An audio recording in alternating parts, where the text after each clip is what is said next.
ہر چیز میں ہر چیز کا کچھ نہ کچھ ہے۔ ایک اور فلسفی تھا، اس کا نام تھا انیکساگورس۔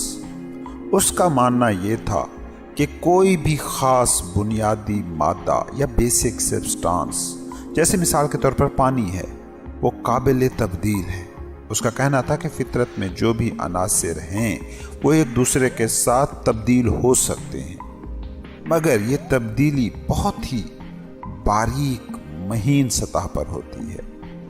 انیکساگورس کا خیال تھا کہ فطرت کی تشکیل غیر محدود انتہائی باریک ذرات سے ہوئی ہے، وہ باریک ذرات جو ننگی آنکھ سے نہیں دیکھے جا سکتے، اور یہ کہ اس کائنات کی جتنی بھی چیزیں ہیں وہ بہت ہی چھوٹے حصوں میں تقسیم ہو سکتی ہیں، مگر ان چھوٹے سے چھوٹے ذروں میں تمام اشیاء کے حصے شامل ہوتے ہیں۔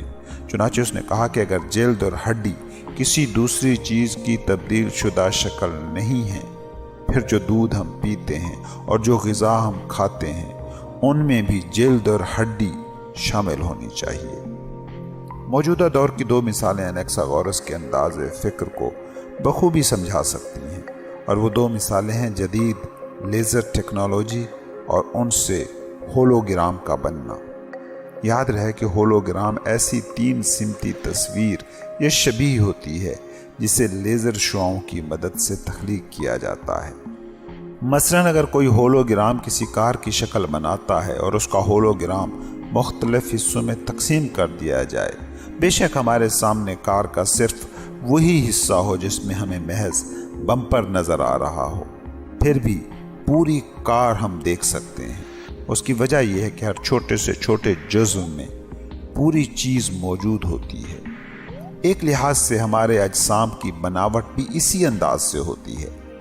اگر میں اپنی انگلی کا کوئی خلیہ الگ کر سکوں، اس کے مرکزے میں نہ صرف میری جلد کی تمام خصوصیات موجود ہوں گی، بلکہ اس سے یہ بھی منکشف ہو جائے گا کہ میری آنکھیں کس قسم کی ہیں، میرے بالوں کا رنگ کیا ہے، میری انگلیوں کی تعداد کتنی ہے اور وہ کس نوعیت کی ہیں۔ علی ھذا القیاس انسانی جسم کے ہر خلیے میں وہ بنیادی خاکہ، وہ بیسک بلیو پرنٹ موجود ہوتا ہے جس سے معلوم ہو جاتا ہے کہ باقی خلیوں کی ساخت کیسی ہے۔ چنانچہ ہر واحد خلیے میں ہر چیز کا کچھ نہ کچھ موجود ہوتا ہے، یعنی ہر چھوٹے سے چھوٹے جزو میں کل موجود ہوتا ہے۔ انیکساگورس ان مہین ذرات کو، جن میں ہر چیز کا کچھ نہ کچھ موجود ہوتا ہے، سیڈز کہتا تھا، بیج۔ تمہیں یاد ہوگا کہ ایمپیڈوکلس نے خیال ظاہر کیا تھا کہ یہ محبت ہے جو مختلف عناصر کو جوڑ کر مکمل اجسام بناتی ہے۔ انیکساگورس بھی ترتیب یا نظم کو ایک قسم کی قوت تصور کرتا تھا جو جانوروں اور انسانوں، پھولوں اور درختوں کو تخلیق کرتی رہتی ہے۔ وہ اس قوت کو ذہین یا ذہانت، ناؤس کہتا تھا۔ انیکساگورس اس لیے بھی ہمارے لیے دلچسپی کی وجہ ہے کیونکہ وہ پہلا فلسفی ہے جس کا ہم ایتھنز میں ذکر سنتے ہیں۔ اس کا تعلق ایشیا کوچک سے تھا، لیکن وہ 40 سال کی عمر میں ایتھنز آ گیا۔ اس پر بعد ازاں دہریت کا الزام لگایا گیا اور آخر کار اسے شہر سے نکل جانے پر مجبور کر دیا گیا۔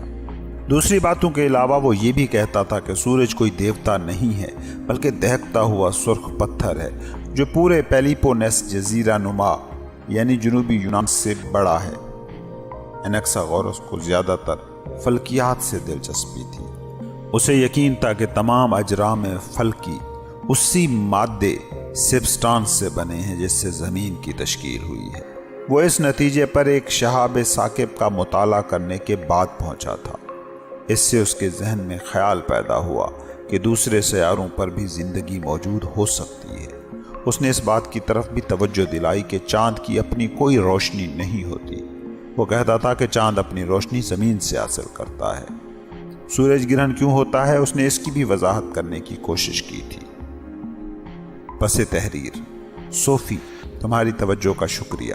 غالباً تمہیں اس باب کو 2-3 مرتبہ پڑھنا پڑے گا، تب کہیں تم اسے پوری طرح سمجھ پاؤ گی۔ تاہم اگر کوئی آدمی کوئی بات سمجھنا چاہے، اسے کوشش تو کرنا ہی پڑتی ہے۔ تمہیں غالباً ایسی سہیلی یا دوست قطعاً پسند نہیں آتا ہوگا جو جاننا تو سب کچھ چاہتا ہو لیکن جسے مغز کھپانا بالکل نہ پڑتا ہو۔ بنیادی مادے اور فطرت میں رونما ہونے والے تغیرات کے سوال کا بہترین حل تم کل پڑھو گی جب تمہاری ملاقات ہوگی ڈیموکریٹس سے۔ فی الحال میں مزید کچھ نہیں کہوں گا۔ صوفی خفیہ ٹھکانے میں بیٹھی جھنڈ کے ایک چھوٹے سے شگاف میں سے باغ کی جانب دیکھتی رہی۔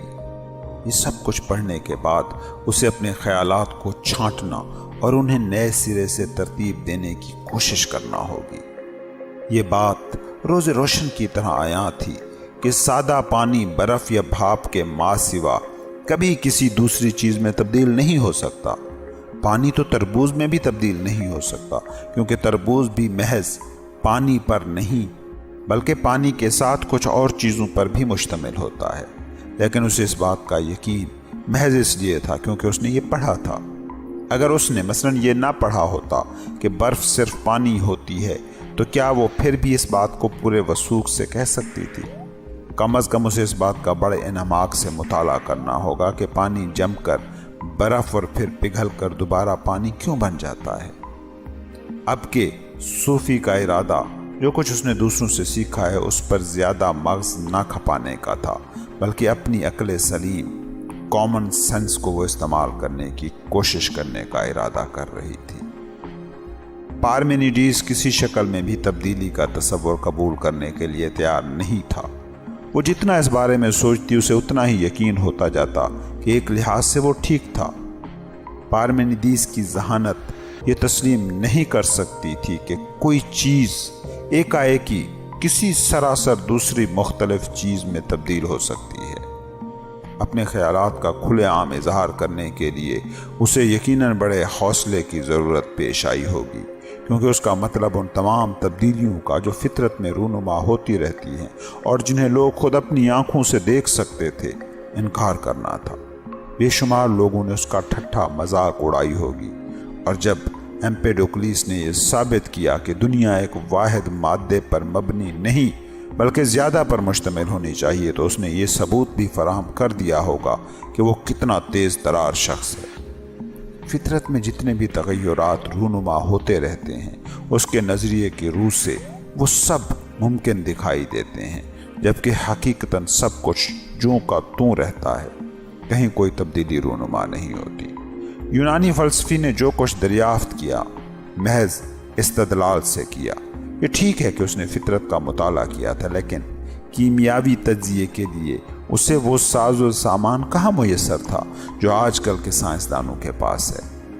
صوفی کچھ یقین سے نہیں کہہ سکتی تھی کہ وہ یہ مانتی ہے یا نہیں کہ ہر چیز کا سرچشمہ واقعی مٹی، ہوا، آگ اور پانی ہے۔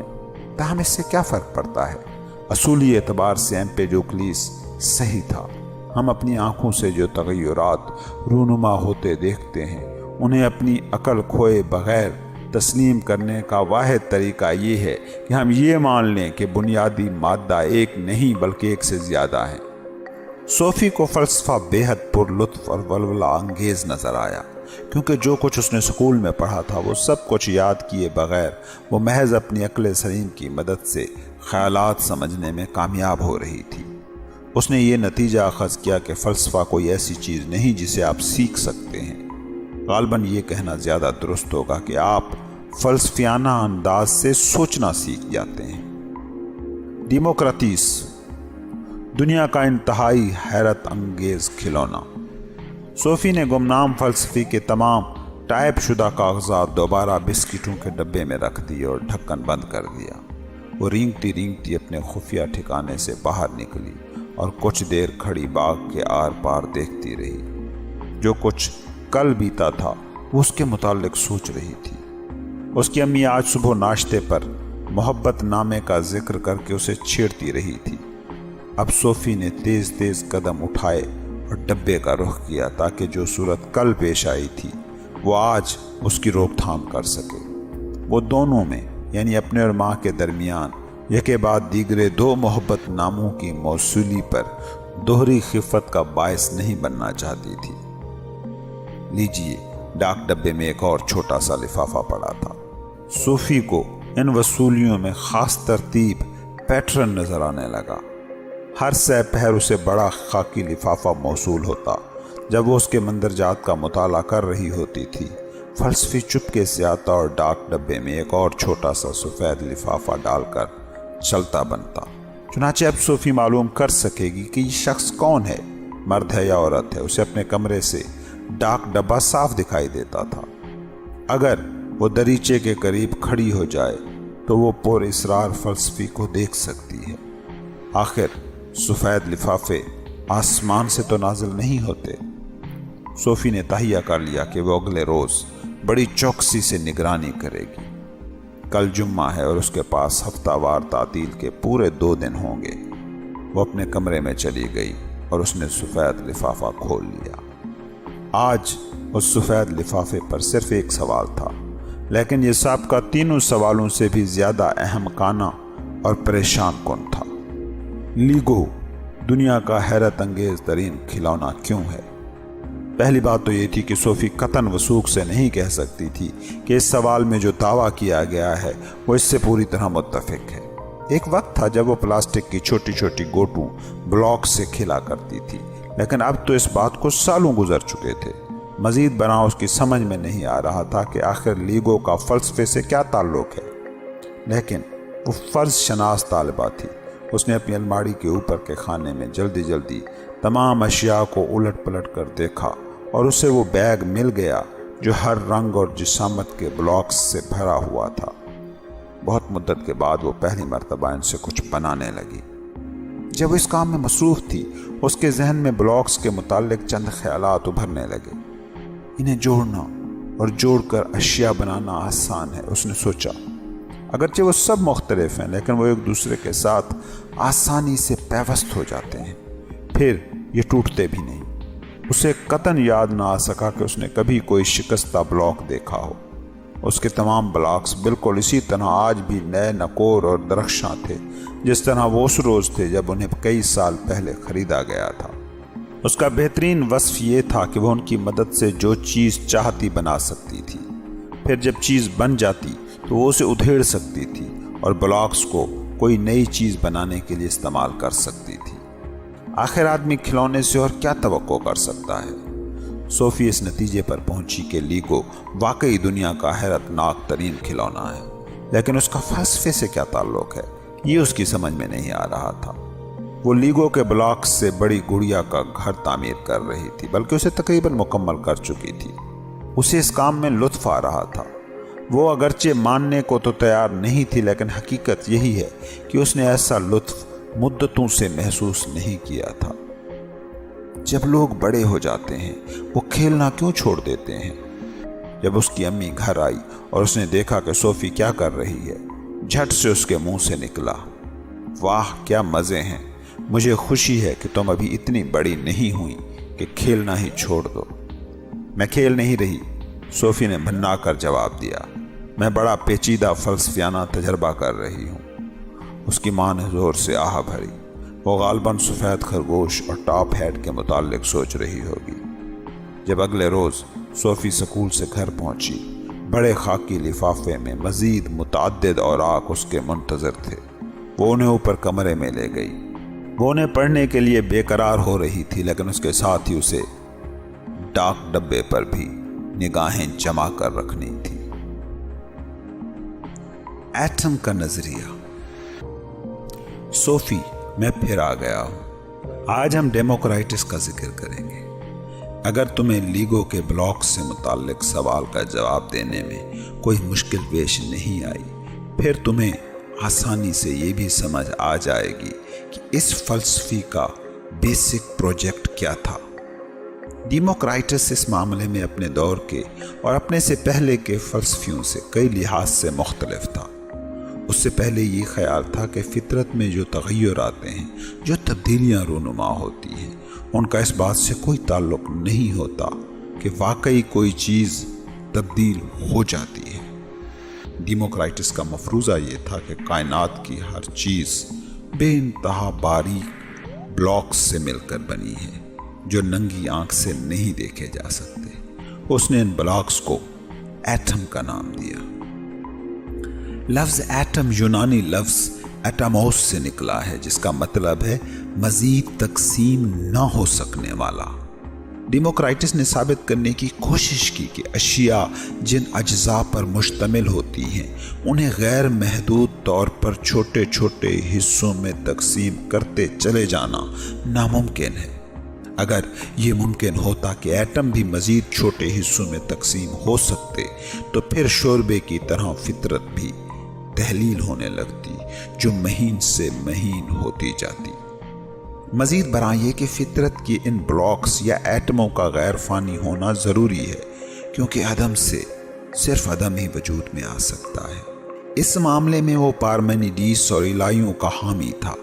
پھر اسے یہ بھی یقین تھا کہ ایٹم مستحکم اور ٹھوس ہوتے ہیں، لیکن وہ تمام کے تمام ایک جیسے نہیں ہو سکتے۔ اگر تمام ایٹم متماثل یا بالکل ایک جیسے ہوتے پھر اس بات کی کوئی تسلی بخش تشریح نہ کی جا سکتی کہ وہ کس طرح یکجا ہو کر گلے لالا اور زیتون کے درختوں سے لے کر بکریوں کی چمڑیوں اور انسانی بالوں تک کی تشکیل کر سکتے ہیں۔ ڈیموکرائٹس کا عقیدہ تھا کہ فطرت ایٹموں کی لامحدود اور متنوع تعداد پر مشتمل ہے۔ ان میں سے بعض مدود، مستحی اور بعض کھردرے اور نوکیلے ہوتے ہیں، اور ان کی شکل بھی بے قاعدہ ہوتی ہے۔ چونکہ وہ صحیح معنوں میں اتنے مختلف ہوتے ہیں، وہ آپس میں یکجا ہو سکتے ہیں اور مختلف اجسام تشکیل کر سکتے ہیں، لیکن وہ تعداد اور شکل کے اعتبار سے خواہ کتنے ہی لامحدود کیوں نہ ہوں، وہ سب کے سب غیر فنا پذیر، غیر تغیر پذیر اور ناقابل تقسیم ہوتے ہیں۔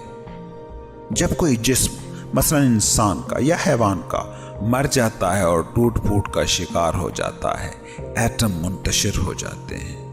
انہیں دوبارہ نئے اجسام کی تشکیل میں استعمال کیا جا سکتا ہے۔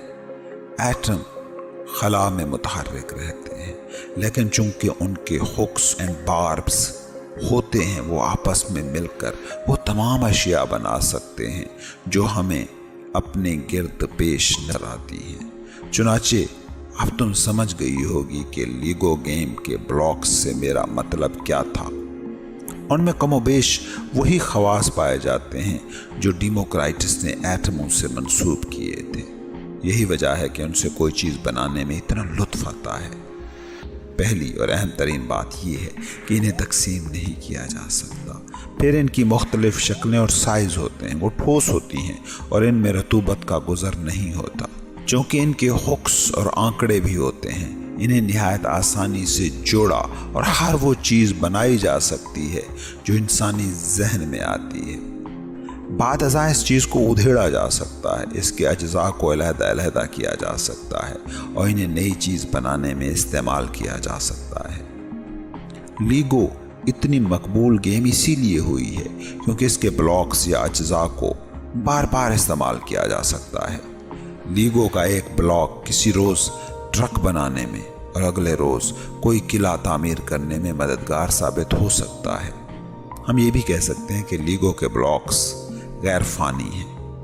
آج کے بچے انہی بلاکس کے ساتھ کھیل سکتے ہیں جن کے ساتھ کبھی ان کے والدین کھیلا کرتے تھے۔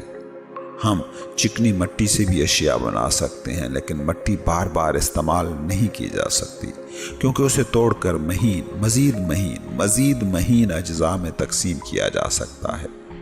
ان مہین اجزاء کو جوڑ کر دوبارہ کسی صورت میں بھی کوئی نئی چیز نہیں بنائی جا سکتی۔ آج ہم ثابت کر سکتے ہیں کہ ڈیموکرائٹس نے جو ایٹم کا نظریہ پیش کیا تھا وہ کم و بیش درست تھا۔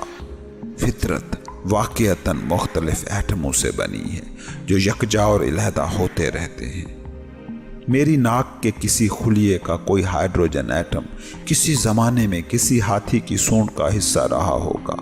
میرے دل کے عضلات کا کوئی کاربن ایٹم کسی زمانے میں کسی ڈائنوسار کی دم میں شامل رہا ہوگا۔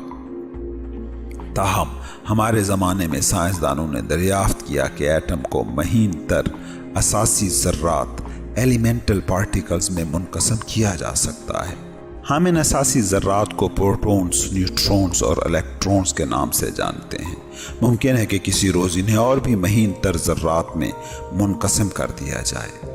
تاہم فزکس کے ماہرین اس بات سے اتفاق کرتے ہیں کہ کہیں نہ کہیں حد لازمن ہوگی جس سے آگے تقسیم ناممکن ہوگی۔ کوئی نہ کوئی قلیل ترین جزو ہونا چاہیے جس پر فطرت مشتمل ہے، جسے فطرت کی یونٹ کہا جائے۔ ڈیموکرائٹس کو جدید الیکٹرانک اپریٹس تک رسائی حاصل نہیں تھی۔ اس کا واحد موضوع اعلیٰ اس کا اپنا دماغ تھا، لیکن اس کی عقل نے جو اسے راہ سجھائی تھی وہ اس پر چلنے کے سوا اور کچھ کر بھی نہیں سکتا تھا۔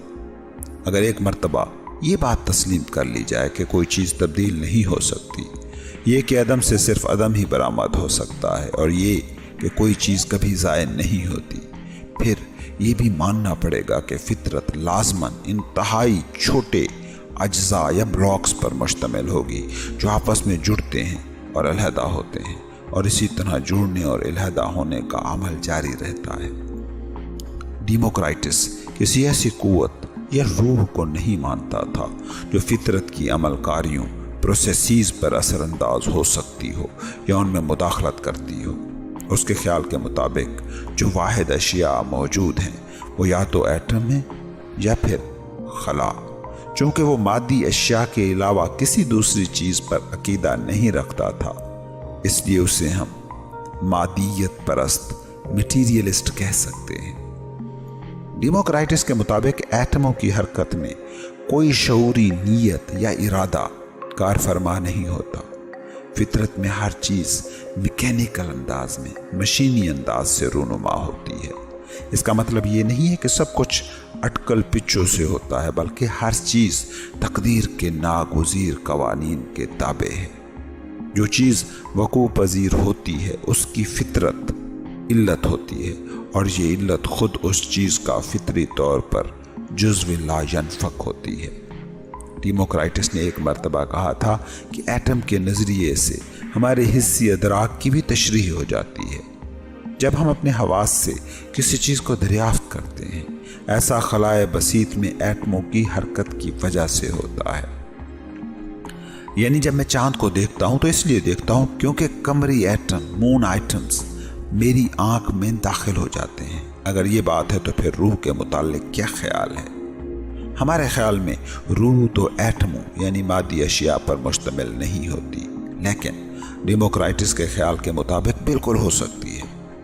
وہ سمجھتا تھا کہ روح خاص قسم کے مدور اور مستحق روحی ایٹمز، سول ایٹمز سے تشکیل پاتی ہے۔ جب کسی انسان کا انتقال ہو جاتا ہے، اس کے سول ایٹم چاروں طرف بکھر جاتے ہیں اور پھر وہ کسی نئی روح کی تشکیل میں کام آتے ہیں۔ اس کا مطلب یہ ہوا کہ انسان میں کوئی غیر فانی روح نہیں ہوتی۔ یہ ایک اور عقیدہ ہے جس سے آج کل بہت سے لوگ متفق ہوں گے۔ ڈیموکرائٹس کی طرح وہ بھی سمجھتے ہیں کہ روح دماغ کے ساتھ منسلک ہے، اور یہ کہ اگر ایک مرتبہ دماغ کے اجزاء منتشر ہو جائیں، ہم میں کسی قسم کا شعور باقی نہیں رہ سکتا۔ ڈیموکرائٹس کے ساتھ یونان کے فطری فلسفے کا وقتی طور پر خاتمہ ہو گیا۔ وہ ہیراکلیٹس کی اس بات سے متفق تھا کہ فطرت میں ہر چیز بہتی ہے، کیونکہ صورتیں آتی جاتی رہتی ہیں، لیکن ہر چیز جو بہتی ہے اس کے عقب میں، اس کے پیچھے بھی بعض غیر فنا پذیر اور ناقابل تغیر اشیاء موجود ہوتی ہیں جو بہتی نہیں ہیں۔ ڈیموکرائٹس انہی کو آئٹم کہتا تھا۔ خط کے مطالعے کے دوران صوفی نے متعدد مرتبہ کھڑکی میں سے جھانک کر دیکھا۔ وہ معلوم کرنا چاہتی تھی کہ اس کا پر اسرار مراسلہ نگار ڈاک ڈبے کے قریب آتا ہے یا نہیں۔ اب وہ ٹکٹکی باندھ کر سڑک کی جانب دیکھ رہی ہے، اور جو کچھ اس نے پڑھا تھا اس کے متعلق سوچ بھی رہی تھی۔ اسے محسوس ہو رہا تھا کہ ڈیموکرائٹس کے خیالات کتنے سادہ اور اس کے ساتھ ہی کتنے حیرت انگیز بھی تھے۔ اس نے بنیادی مادے، بیسک سبسٹانس اور تغیر کے مسئلے کا صحیح جواب دریافت کر لیا تھا۔ یہ مسئلہ اتنا پیچیدہ رہا تھا کہ فلسفی نسل در نسل اس پر مغز کھپاتے رہے تھے اور اس کے متعلق پریشان رہے تھے۔ بالآخر ڈیموکرائٹس نے اسے محض اپنی عقل سلیم سے حل کر دیا۔ صوفی مسکرائے بنا نہ رہ سکی۔ یہ بات صحیح ہونا ہی چاہیے تھی کہ فطرت کی تشکیل مہین اجزاء سے ہوئی ہے جو کبھی تبدیل نہیں ہوتے، لیکن اس کے ساتھ ہی جب ہیراکلیٹس یہ کہتا ہے کہ فطرت کی تمام صورتیں بہتی ہیں، بظاہر وہ بھی ٹھیک ہے کیونکہ ہر شخص موت سے ہمکنار ہوتا ہے، حیوان مرتے رہتے ہیں اور تو اور پہاڑی سلسلہ بھی آہستہ آہستہ ٹوٹ پھوٹ اور بکھر جاتا ہے۔ اصل نقطہ یہ ہے کہ خود پہاڑی سلسلہ تو بے شک فنا ہو جاتا ہے، لیکن وہ جن مہین ایٹم سے ناقابل تقسیم اجزاء سے بنا ہوتا ہے وہ کبھی فنا نہیں ہوتے۔ اس کے ساتھ ہی ڈیموکرائٹس نے چند نئے سوال اٹھائے تھے۔ مثلا وہ کہتا تھا کہ ہر چیز مشینی انداز سے وقوع پذیر ہوتی ہے۔ وہ ایمپیڈوکلیس اور اینکساغورس کے برعکس یہ نہیں مانتا تھا کہ زندگی میں کوئی روحانی قوت کار فرما ہے۔ پھر ڈیموکرائٹس کا یہ بھی عقیدہ تھا کہ انسان کی کوئی غیر فانی روح نہیں ہوتی۔ کیا وہ خود اس بارے میں یقین سے کچھ کہہ سکتی ہے؟ صوفی کو اس سوال کا جواب معلوم نہیں تھا۔ تقدیر، نجومی اس چیز کی پیش گوئی کرنے کی کوشش کرتا ہے جس کی پیش گوئی ناممکن ہے۔ جب صوفی ڈیموکرائٹس کے بارے میں پڑھ رہی تھی تو گاہے گاہے وہ ڈاک ڈبے پر بھی نگاہ ڈال رہی تھی، لیکن جب اسے کسی شخص کی کوئی جھلک نہ دکھائی دی تو اس نے فیصلہ کیا کہ وہ ذرا ٹہلتے ٹہلتے باغ کے گیٹ تک جائے گی اور ڈاک ڈبے کو چیک کرے گی۔ جب اس نے سڑک کے سامنے کا دروازہ کھولا، اسے باہر سیڑھی پر چھوٹا لفافہ پڑا دکھائی دیا اور اس پر صوفی ایمنڈسن کا نام لکھا تھا۔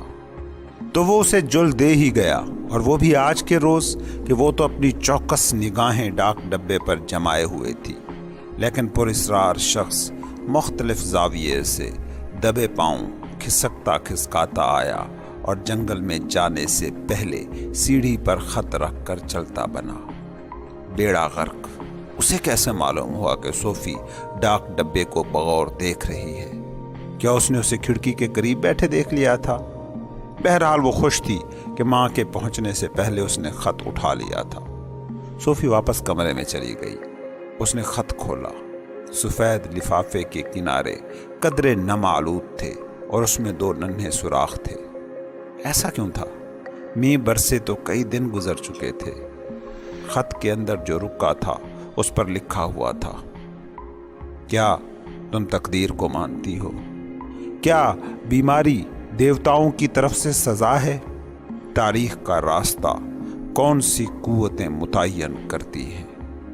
کیا وہ تقدیر کو مانتی ہے؟ نہیں، وہ یقین سے کچھ نہیں کہہ سکتی، لیکن وہ ایسے متعدد لوگوں کو جانتی تھی جو تقدیر کے قائل تھے۔ اس کی ایک ہم جماعت تھی جو رسالوں میں زائچے پڑھا کرتی تھی۔ لیکن اگر یہ لوگ علم نجوم کو مانتے ہیں پھر وہ تقدیر کے بھی قائل ہوں گے ہی، کیونکہ نجوم کا دعویٰ ہے کہ ستاروں کی چال زمین پر انسانوں کی زندگی پر اثر انداز ہوتی ہے۔ اگر آپ یہ مانتے ہوں کہ کالی بلی آپ کا راستہ کاٹ جائے تو یہ آپ کے لیے نحوست کا پیغام ہے، تو لازمی سی بات ہے کہ آپ قسمت کو مانتے ہیں۔ جب وہ اس بارے میں سوچ رہی تھی، اسے تقدیر پرستی کی چند مزید مثالیں یاد آ گئیں۔ آخر اتنے زیادہ لوگ لکڑی کو کیوں تھپ تھپاتے ہیں؟ 13 تاریخ کے جمعے کو منحوس کیوں سمجھا جاتا ہے؟ صوفی نے سنا تھا کہ بے شمار ہوٹلوں میں 13 نمبر کا کمرہ ہی نہیں ہوتا۔ ایسا ہونا ہی تھا کیونکہ لاتعداد لوگ ہیں جو توہم پرست واقع ہوئے ہیں۔ توہم پرست کیا عجیب لفظ ہے۔ اگر آپ عیسائیت یا اسلام کے پیروکار ہیں تو اسے ایمان کہیں گے، لیکن اگر آپ نجوم یا 13 تاریخ کے قائل ہیں پھر اسے آپ توہم پرستی قرار دے دیتے ہیں۔ دوسرے لوگوں کے عقائد کو توہم پرستی قرار دینے کا حق آپ کو کس نے دیا ہے؟ لیکن صوفی کو ایک بات کا یقین تھا، ڈیموکرائٹس تقدیر کو یقیناً نہیں مانتا تھا۔ وہ میٹیریلسٹ تھا، مادیت پرست۔ وہ صرف ایٹموں اور خلا کا قائل تھا۔ صوفی رکے پر درج دوسرے سوال کے متعلق سوچنے لگی۔ کیا بیماری دیوتاؤں کی طرف سے سزا ہے؟ یقیناً آج کل کوئی ایسا شخص نہیں ملتا جو یہ مانتا ہو، تاہم اسے خیال گزرا کہ بے شمار لوگ یہ تو سمجھتے ہی ہیں کہ دعا مانگنے سے انہیں شفا ملتی ہے۔ چنانچہ وہ اتنا تو ضرور مانتے ہوں گے کہ خدا کو لوگوں کی صحت پر کچھ نہ کچھ اختیار ہے۔ آخری سوال کا جواب سب سے مشکل تھا۔ صوفی نے کبھی نہیں سوچا تھا کہ تاریخ کا رخ کون سی قوتیں متعین کرتی ہیں۔ آخر یہ کام انسان ہی کرتے ہوں گے۔ اگر یہ خدا یا تقدیر کے ہاتھوں میں ہے، پھر انسانوں کے پاس اپنا اختیار تو کوئی نہ ہوا۔ اپنے اختیار کے تصور نے صوفی کو کچھ اور سوچنے پر مجبور کر دیا۔ وہ اس پر اسرار فلسفی کو اپنے ساتھ چوہے بلی کا کھیل کھیلنے کی اجازت کیوں دے رہی تھی؟ وہ خود اسے کیوں نہیں خط لکھ سکتی؟ وہ غالباً رات کو یا اگلی صبح بڑا لفافہ ڈاک ڈبے میں ڈالنے آئے گا یا آئے گی۔ وہ اس بات کا اہتمام کرے گی کہ اس شخص کے لیے خط تیار ہو۔ یہ سوچ کر صوفی جھٹ پٹ ہی لکھنے بیٹھ گئی۔ جس شخص کو اس نے کبھی دیکھا نہیں تھا، اسے کچھ لکھنا خاصا دشوار تھا۔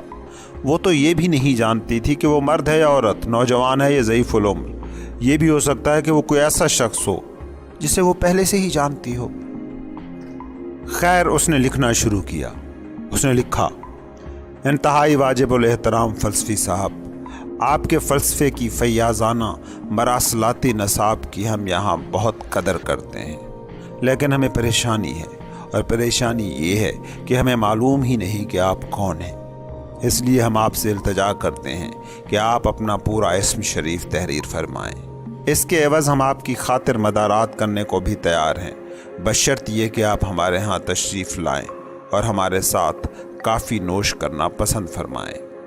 لیکن ہم اتنا عرض کیے دیتے ہیں کہ آپ ترجیحاً تب تشریف لائیں جب ہماری امی گھر پر ہوتی ہیں۔ وہ ملازم پیشہ عورت ہیں اور سوموار سے جمعے تک ہر روز صبح 7:30 بجے سے شام 5 بجے تک اپنے کام پر جاتی ہیں۔ ویسے کافی بنانے میں بھی ہم بڑے ماہر ہیں۔ آپ کا پیشگی شکریہ۔ آپ کی سعادت مند طالبہ صوفی ایمنڈسن، عمر 14 سال۔ اس نے صفحے کے نیچے لکھا: جواب سے مطلع ضرور فرمائیں۔ صوفی کو محسوس ہو رہا تھا کہ خط کا انداز کچھ زیادہ ہی رسمی ہو گیا ہے، تاہم یہ جاننا مشکل تھا کہ آپ نے جس شخص کا چہرہ تک نہ دیکھا ہو، اسے لکھتے وقت کون سے الفاظ استعمال کیے جائیں۔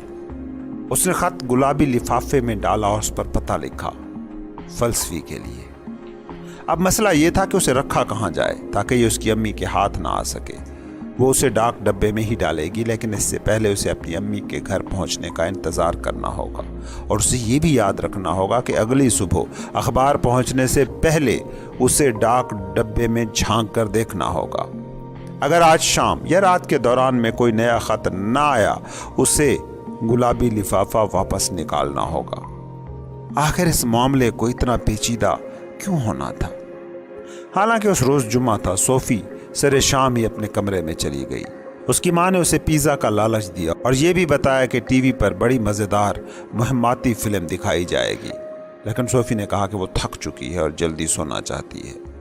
جب اس کی ماں ٹی وی دیکھنے میں محو تھی، وہ خط پکڑے دزدیدہ انداز سے ڈاک ڈبے کی طرف چل پڑی۔ صاف نظر آ رہا تھا کہ اس کی ماں پریشانی میں مبتلا ہے۔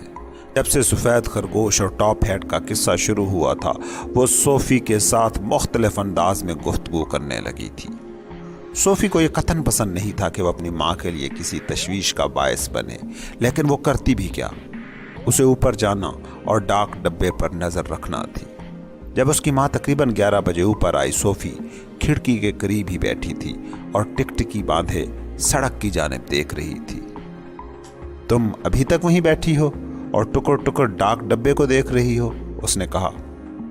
میں جو چاہوں دیکھ سکتی ہوں۔ صوفی، میرا واقعی یہ خیال ہے کہ تمہیں محبت ہو گئی ہے، لیکن اگر وہ تمہارے لیے کوئی خط لا بھی رہا ہے تو آدھی رات کو تو نہیں لائے گا۔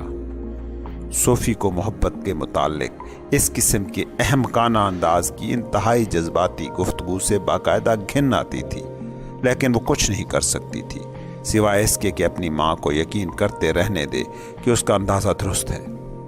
اسی نے تمہیں خرگوش اور ٹاپ ہیٹ کے متعلق بتایا تھا؟ اس کی ماں نے پوچھا۔ صوفی نے ہاں میں سر ہلا دیا۔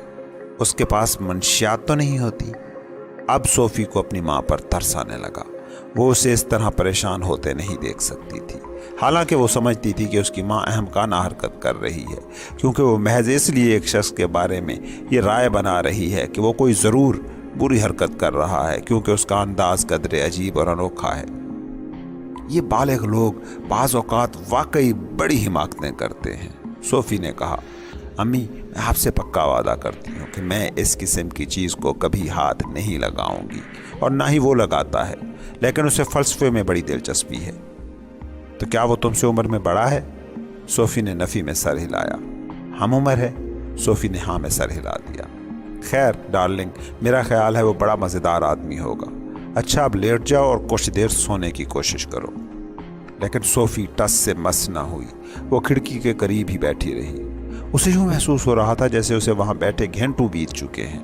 آخر اس کے لیے اپنی آنکھیں کھلی رکھنا ناممکن ہو گیا۔ رات کا 1 بج چکا تھا۔ وہ بستر پر لیٹا ہی چاہتی تھی کہ اسے جنگل کی جانب سے کوئی سایہ حرکت کرتا نظر آیا۔ اگرچہ باہر تقریباً تاریکی تھی، اسے کوئی انسانی شکل دکھائی دینے لگی۔ صوفی کے خیال کے مطابق یہ شکل کسی مرد کی تھی اور وہ خاصا معمر نظر آ رہا تھا۔ تو وہ یقیناً اس کا ہم عمر نہیں تھا۔ وہ سر پر کسی قسم کے کپڑے کی ٹوپی پہنے ہوئے تھا۔ وہ قسم کھا کر کہہ سکتی تھی کہ اس شخص نے نگاہ اٹھا کر اوپر مکان کی جانب دیکھا تھا، لیکن صوفی کے کمرے میں روشنی نہیں تھی۔ وہ سیدھا ڈاک ڈبے کی طرف گیا اور اس نے خاصا موٹا لفافہ اس میں ڈال دیا۔ جب وہ لفافہ ڈبے میں گرا رہا تھا، اسے صوفی کا خط نظر آ گیا۔ اس نے ڈبے میں ہاتھ ڈالا اور خط اچک لیا۔ اگلے لمحے وہ تیز تیز قدم اٹھاتا جنگل کی طرف چل پڑا۔ اس نے لپک جھپک جنگل کی پگڈنڈی پکڑی اور نظروں سے اوجھل ہو گیا۔ صوفی کو محسوس ہوا کہ اس کا دل زور زور سے دھڑک رہا ہے۔ اس کا اولین جبلی رد عمل یہ تھا کہ وہ اپنے شب خوابی کے لباس میں ہی اجنبی کا تعاقب کرنے جائے، لیکن باوقت نیم شب اسے اس کے پیچھے بھاگنے کا حوصلہ نہ ہوا۔ لیکن اسے باہر جانا اور لفافہ تو لانا ہی تھا۔ 1-2 منٹ بعد وہ دبے پاؤں سیڑھیوں سے نیچے اتر گئی، چپکے سے سڑک کا سامنے کا دروازہ کھولا اور ڈاک ڈبے کی طرف بھاگ پڑی۔ پلک جھپکنے میں وہ ہاتھ میں لفافہ پکڑے واپس اپنے کمرے میں پہنچ گئی۔ وہ دم سادھے اپنے پلنگ پر بیٹھی تھی جب چند منٹ گزر گئے اور مکان پر موت کا سکوت چھا گیا۔ اس نے خط کھولا اور پڑھنے لگی۔ وہ جانتی تھی کہ اس میں اس کے خط کا تو جواب نہیں ہوگا، اس کے خط کا جواب تو شاید اگلے روز ہی پہنچے گا۔ یہ تھی مشہور فلسفیانہ ناول صوفی کی دنیا کی 13ویں ایپیسوڈ۔ آگے کیا ہوا یہ جاننے کے لیے چینل کو سبسکرائب کریں اور بیل آئیکن کو پریس کر لیں تاکہ جو ہی اگلی ایپیسوڈز اپلوڈ ہوں نوٹیفیکیشن کے ذریعے آپ کو اطلاع ملتی رہے۔ میرے دیگر چینلز کے لنکس بھی اس ویڈیو کی ڈسکرپشن اور پہلے کمنٹ میں موجود ہیں، انہیں بھی ضرور وزٹ اور سبسکرائب کریں۔ تقدیر۔ مائی ڈیئر صوفی، ایک بار پھر سلام صبح۔ اگر تمہارے ذہن میں بھولے سے بھی کوئی خیال آ جائے، پھر بھی میں یہی کہوں گا کہ تم چوری چھپے کبھی میرا اتا پتہ معلوم کرنے کی کوشش نہ کرنا، اور یہ حتمی انتباہ ہے، آخری وارننگ۔ تم میرے حکم کی خلاف ورزی تو نہیں کرو گی نا؟ خیر چھوڑو، اب ہم دوبارہ فلسفیوں کی طرف لوٹتے ہیں۔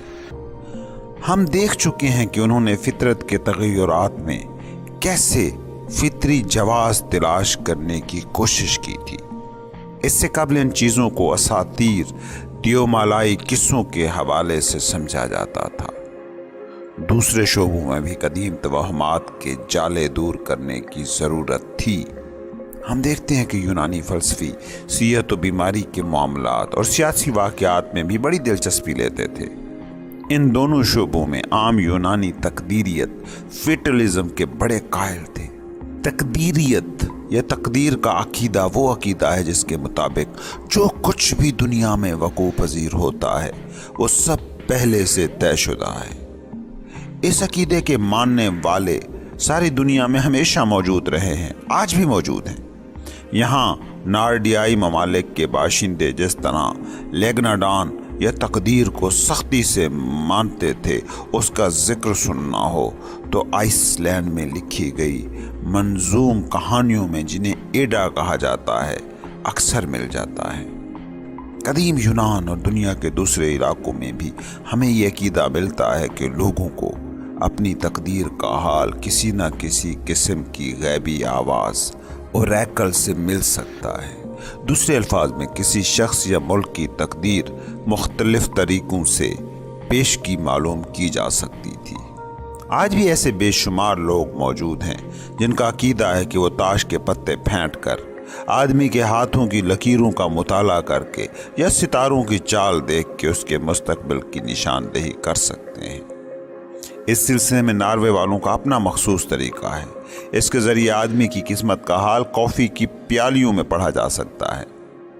ہوتا یوں ہے کہ جب کافی کی پیالی خالی ہو جاتی ہے، تلچھٹ میں پسی ہوئی کافی کے چند نشانات نظر آنے لگتے ہیں۔ ان نشانات سے خاص قسم کا خاکہ یا پیٹرن بن جاتا ہے۔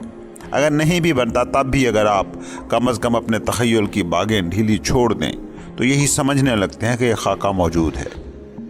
اگر یہ نشان کار کی شکل بناتے ہوں تو سمجھیں کہ جس شخص نے کافی پی ہے وہ کار میں کسی لمبے سفر پر روانہ ہونے والا ہے۔ چنانچہ نجومی کسی ایسی چیز کو پیشگی دیکھنے کی کوشش کرتے ہیں جسے در حقیقت پیشگی دیکھنا ناممکن ہوتا ہے۔ پیش بینیوں اور پیش گوئیوں کا یہی سب سے بڑا وصف ہے، اور صحیح بات تو یہ ہے کہ چونکہ ان لوگوں کو جو کچھ نظر آتا ہے وہ اتنا مبہم، اتنا غیر واضح ہوتا ہے کہ ان کے دعووں کو جھٹلانا تک دشوار ہو جاتا ہے۔ جب ہم ستاروں کو بنگاہ غور دیکھتے ہیں، جھلملاتے نقطوں کا وسیع و عریض بے ترتیب ہجوم نظر آتا ہے، تم ان سے کیا نتیجہ اخذ کرو گی؟ تاہم اس حقیقت سے انکار نہیں کہ ستارے زمین پر ہماری زندگی کے بارے میں کچھ نہ کچھ بتا ہی سکتے ہیں۔ آج بھی ایسے سیاسی رہنما موجود ہیں جو اہم فیصلے کرنے سے پہلے نجومیوں سے مشورہ کرنا ضروری تصور کرتے ہیں۔ ڈیلفی کا ہاتف غیبی۔ قدیم یونانیوں کا عقیدہ تھا کہ وہ اپنی قسمت کے معاملے میں ڈیلفی کے مشہور ہاتف غیبی سے مشورہ لے سکتے ہیں۔ اس غیبی آواز کا دیوتا اپالو تھا اور وہ اپنی پروہتن پوتھیا کے ذریعے ہم کلام ہوتا تھا، جو ایک زمینی شگاف کے اوپر سٹول پر بیٹھا کرتی تھی۔ اس شگاف سے خواب آور بخارات اٹھتے تھے اور پوتھیا پر بے خودی کی کیفیت طاری کر دیتے تھے۔ یوں وہ اپالو کی ترجمانی کرنے کے قابل ہو جاتی تھی۔ جب ولگ ڈیلفی پہنچتے تھے، انہیں اپنا سوال غیبی آواز کے پروہتوں کے سامنے پیش کرنا ہوتا تھا، جو اسے پوتھیا تک پہنچاتے تھے۔ پوتھیا کا جواب اتنا مبہم یا ذو معنی ہوتا تھا کہ اس کی تشریح پروہتوں کو کرنی پڑتی تھی۔ اس طریقے سے لوگ اپالو کی دانش سے فیض یاب ہونے کی کوشش کرتے اور سمجھنے لگتے کہ وہ سب کچھ، یہاں تک کہ مستقبل کے متعلق بھی جانتا ہے۔ مختلف مملکتوں کے سربراہ جب تک ڈیلفی کی غیبی آواز سے مشورہ نہیں کر لیتے تھے، جنگ چھیڑنے یا کوئی دوسرا فیصلہ کن بڑا قدم اٹھانے کے بارے میں سوچتے بھی نہیں تھے۔ چنانچہ اپالو کے پروہت کم و بیش سفارتکاروں یا مشیروں کے فرائض سر انجام دیتے تھے۔ وہ اتنے ماہر تھے کہ ملک اور لوگوں کی رگ رگ کو پہچانتے تھے۔ ڈیلفی کے معبد کے صدر دروازے پر یہ مشہور عبارت کندہ تھی: اپنے آپ کو پہچانو۔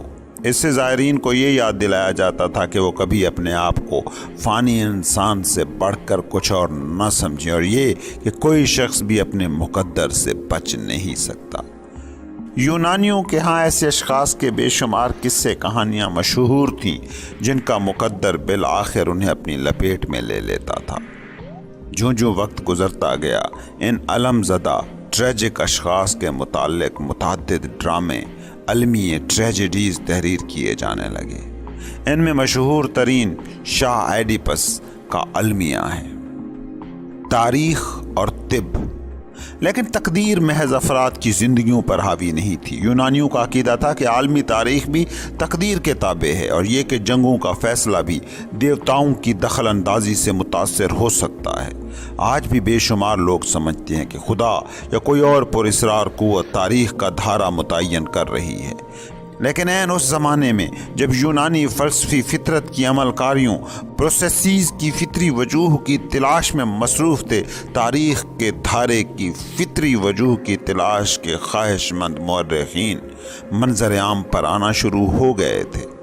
اب جب کوئی ملک جنگ ہارتا تو یہ کہنے سے بات نہیں بنتی تھی کہ دیوتاؤں نے اپنا انتقام لے لیا ہے۔ یونان کا مشہور ترین مورخ ہیروڈوٹس تھا۔ یونانیوں کا یہ عقیدہ تھا کہ بیماری الوہی دخل اندازی کا نتیجہ ہے۔ اس کے برعکس اگر لوگ مناسب قربانی دیں، دیوتا انہیں دوبارہ صحت یاب کر سکتے ہیں۔ لیکن یہ تصور تو محض یونانیوں تک محدود نہیں تھا۔ جدید طب کی ترقی سے پہلے عام طور پر یہی سمجھا جاتا تھا کہ بیماری کے پیچھے مافوق الفطرت ریزنز وجوہ کار فرما ہوتی ہیں۔ آپ نے کبھی غور کیا کہ لفظ انفلوئنزا کے اصل معنی کیا ہیں؟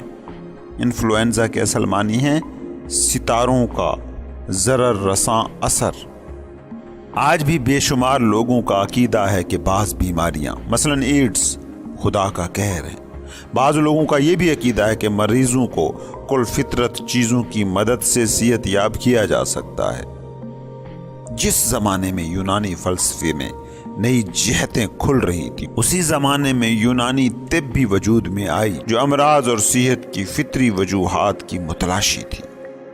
کہتے ہیں کہ یونانی طب کا بانی بقراط تھا، جو تقریباً 460 سال قبل مسیح جزیرہ کوس میں پیدا ہوا تھا۔ بقراطی طبی روایت کے مطابق بیماری کے خلاف مؤثر ترین حفاظتی تدابیر اعتدال اور صحت مند طرز زندگی ہے۔ صحت فطری حالت ہوتی ہے۔ جب بیماری آتی ہے تو یہ اس بات کی علامت ہوتی ہے کہ جسمانی یا ذہنی عدم توازن کے باعث فطرت پٹڑی سے اتر گئی ہے۔ جو شخص صحت مند رہنا چاہتا ہے اسے چاہیے کہ وہ اعتدال، ہم آہنگی اور صحت مند جسم میں صحت مند دماغ کے اصولوں پر عمل کرے۔ آج کل طبی اخلاقیات کا بڑا چرچا ہے۔ دوسرے لفظوں میں اس کا مطلب یہ ہے کہ ڈاکٹر یا طبیب کو بعض اخلاقی اصولوں کے تحت طبابت کرنی چاہیے، ڈاکٹری کرنی چاہیے۔ مثلاً ڈاکٹر کو کبھی کسی شخص کو منشیات کا نسخہ نہیں دینا چاہیے۔ ڈاکٹر کو پیشہ ورانہ احتیاط برتنی چاہیے۔ اس کا مطلب یہ ہے کہ مریض نے اپنی مرض سے متعلق جو کچھ ڈاکٹر کو بتایا ہے، ڈاکٹر کو اسے صیغہ راز میں رکھنا چاہیے۔ ان سارے تصورات کی ابتدا بقراط سے ہوئی تھی۔ وہ اپنے شاگردوں سے تقاضا کرتا تھا کہ وہ مندرجہ ذیل حلف اٹھائیں۔ میں ان اصولوں یا طریقوں پر کاربند رہوں گا جو میں اپنی قابلیت اور دانست کے مطابق اپنے مریضوں کے لیے سود مند سمجھتا ہوں، اور ہر اس چیز سے گریز کروں گا جو ضرر رساں یا تکلیف دہ ہوگی۔ کوئی مانگے بھی تب بھی میں اسے کوئی مہلک دوا نہیں دوں گا، اور اسی طرح میں کسی عورت کو اسقاط حمل کے ذرائع فراہم نہیں کروں گا۔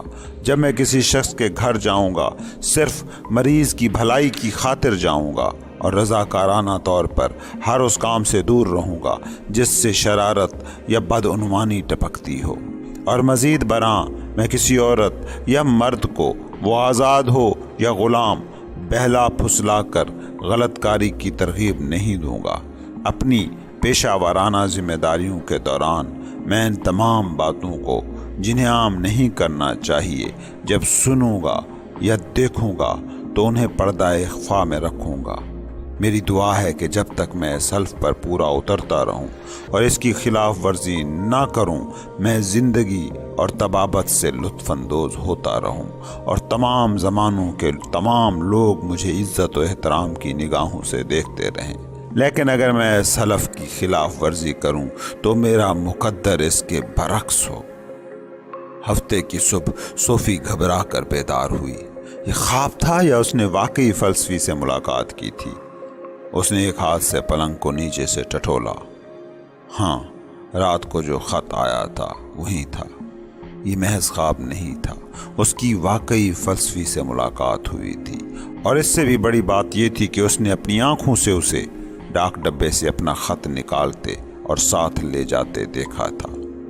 وہ سمٹ کر فرش پر بیٹھ گئی اور اس نے پلنگ کے نیچے سے تمام ٹائپ شدہ کاغذات نکال لیے۔ لیکن یہ کیا ہے؟ دیوار کے بالکل قریب کوئی سرخ چیز پڑی تھی۔ شاید سکارف ہے۔ صوفی دھیرے دھیرے پلنگ کے نیچے کھسکنے لگی اور اس نے سرخ ریشمی رومال باہر کھینچ لیا۔ وہ پورے وثوق سے کہہ سکتی تھی کہ یہ اس کا نہیں ہے۔ اس نے سکارف کا بڑے غور سے جائزہ لیا اور اسے سیاہی سے ہلڈے مولر کا نام لکھا نظر آیا۔ ہلڈے؟ لیکن یہ ہلڈے کون ہے؟ آخر وہ یوں اچانک ایک دوسرے کے سامنے کیسے کھڑی ہو جاتی ہیں؟ سقراط: دانش مند وہ ہے جو جانتا ہے کہ وہ نہیں جانتا۔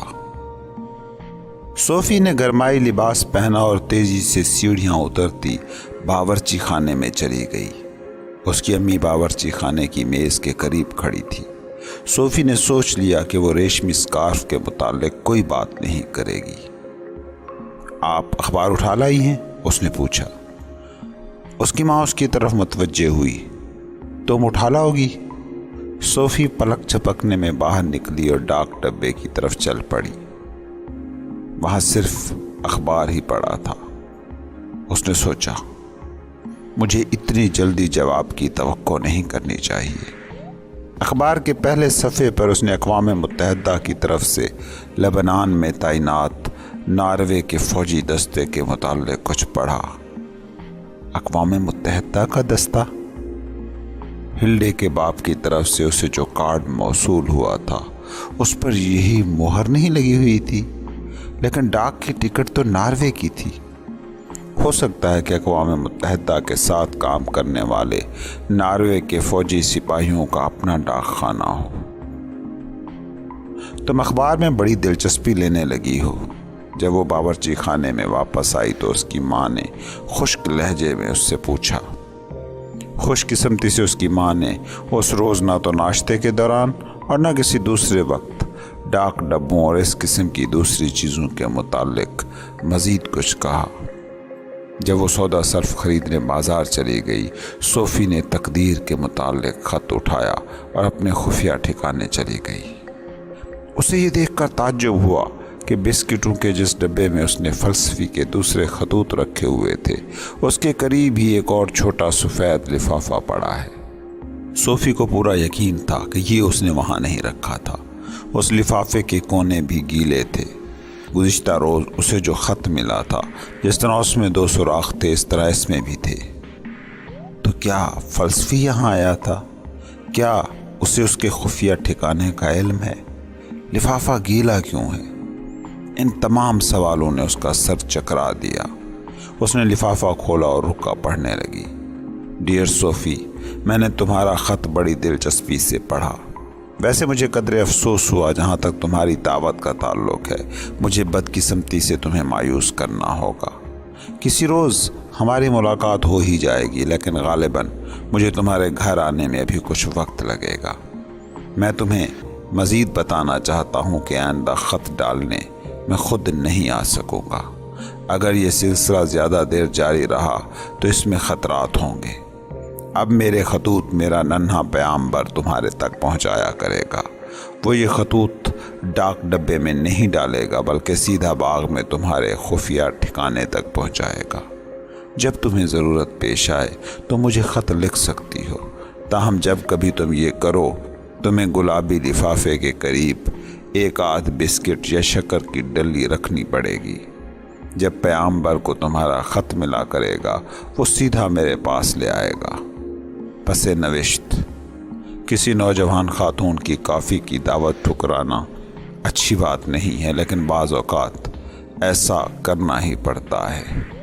پس نوشت: اگر تمہیں کہیں کوئی سرخ سکارف ملے اسے سنبھال کر رکھنا، نوازش ہوگی۔ بعض اوقات اشیاء دوسروں کی اشیاء میں خلط ملط ہو جاتی ہیں، خاص طور پر سکول جیسے مقامات پر یہ اکثر ہوتا ہے، اور یہ تو فلسفے کا سکول ہے۔ تمہارا البرٹو نوکس۔ صوفی کی عمر تقریباً 15 سال ہو چکی تھی۔ اس نوعمری میں ہی اسے اور دنوں تو نہیں، کم از کم کرسمس اور اپنی سالگرہ پر بے شمار خط موصول ہو ہی جاتے تھے، لیکن ایسا عجیب خط اسے پہلے کبھی نہیں ملا تھا۔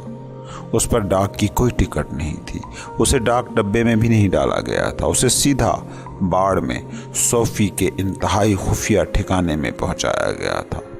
اسے حیرت اس بات پر تھی کہ اس موسم میں پانی کی ایک بوند بھی نہیں برسی، لیکن خط گیلا تھا۔ لیکن عجیب ترین واقعہ تو سرخ سکارف کا تھا۔